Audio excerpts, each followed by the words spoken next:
నల్లధనం అవినీతి నిర్మూలనకు పెద్ద నోట్లు రద్దు చేస్తూ కేంద్రం తీసుకున్న నిర్ణయం యజ్ఞం లాంటిదని కేంద్ర పట్టణాభివృద్ధి శాఖ మంత్రి వెంకయ్యనాయుడు స్పష్టం చేశారు. దాని ఫలితాలను భవిష్యత్ తరాలు పొందుతాయని విశ్వాసం వ్యక్తం చేశారు. నల్ల బకాసురులకు కొమ్ము కాస్తున్న వారిని ప్రజలు క్షమించారని, నల్లధనం నిర్మూలనలో వెనక్కి తగ్గే ప్రసక్తే లేదన్నారు.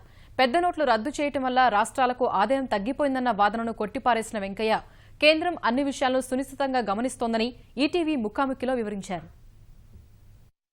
నమస్కారం సార్. ఏ పర్పస్తో ఈ కేంద్ర ప్రభుత్వం పెద్ద నోట్ల రద్దు వ్యవహారం తీసుకుంది? దీని ప్రస్తుతం అమలవుతున్న తీరు ఎలా ఉంది సార్?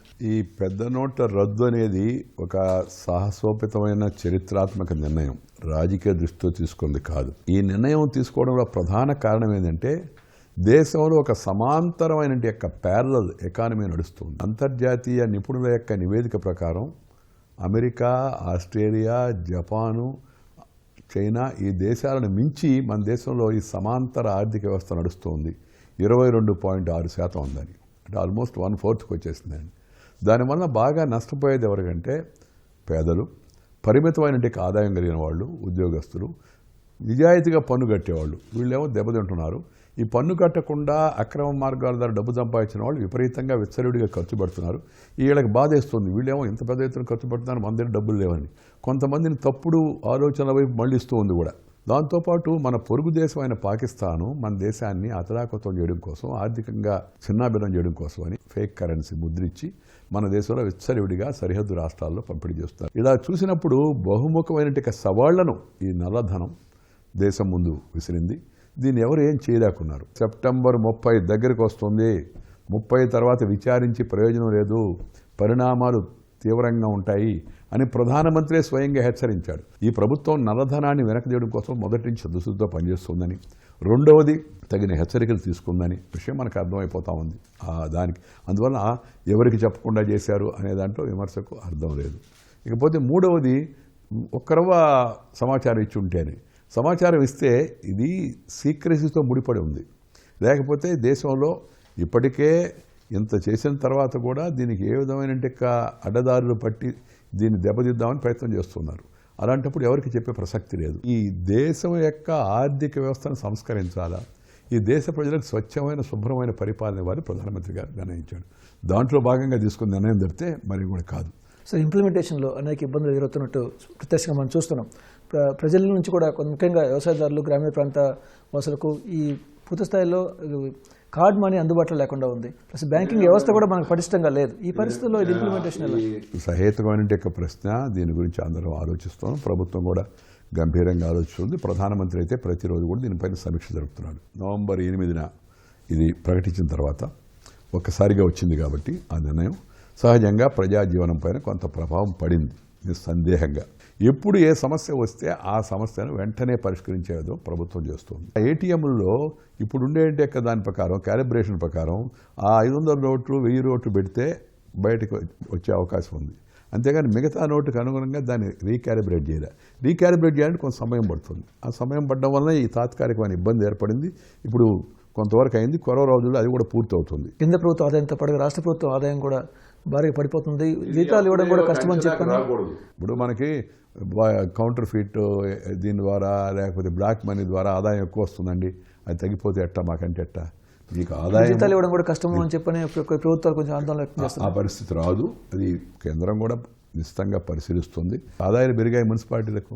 ఎలక్ట్రిసిటీ బోర్డుకి ఆదాయం పెరిగింది, రాని మొండి బాకీలన్నీ. జల బోర్డుకి ఆదాయం పెరిగింది, రాని మొండి బాకీలన్నీ.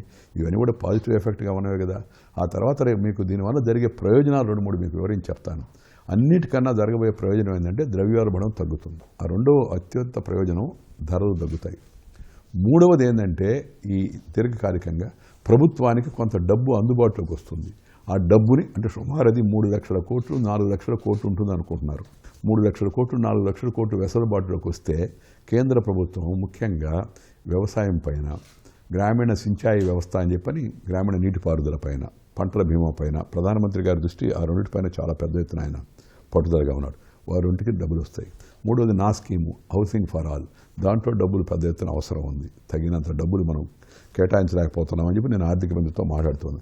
ఇంటి వాటికి డబ్బులు ఇచ్చేందుకు అవకాశం ఉంది. అలాగే గ్రామీణ ప్రజలకు ఉపాధి కల్పనకు దానికి మరింత డబ్బులు కావాలని అడుగుతున్నాను. వీటికి డబ్బులు ఇచ్చేందుకు అవకాశం పెరుగుతుంది. ఇది దీర్ఘకాలికంగా దేశానికి మేలు జరుగుతుంది. విప్లవాత్మక నిర్ణయం ఇది.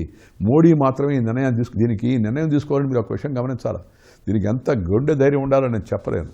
ఎందుకంటే చాలామంది స్వార్థపర శక్తి అనేక మంది దెబ్బతింటారు. దీనివల్ల కోట్ల మంది ప్రయోజనం పొందుతారు, కొంతమంది దెబ్బతింటారు.